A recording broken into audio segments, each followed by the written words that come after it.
माधर चोद, तू हमके मसल्ले के बात करत हवे। तो रमाई का भोसड़ा चुदो तो के कल भी और आज भी। तू अपना माई की बूर से पैदा भइल होई है ना। तो एक बार हमारा सामने खड़ा होके और हमारा बाप के तू गाली अपना जुबान से निकली।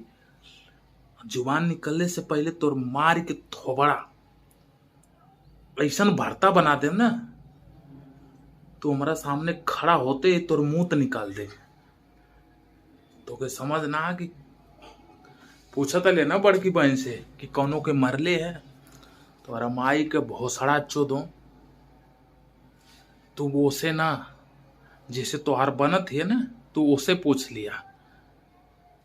जितना तू चैलेंज करके रुक गलवा, उतना चैलेंज में हम गाड़ मार दे लेंगे, चाहे वो हमारा दूर का क्यों नहीं है, चाहे हमारा पास का। याद रखिया।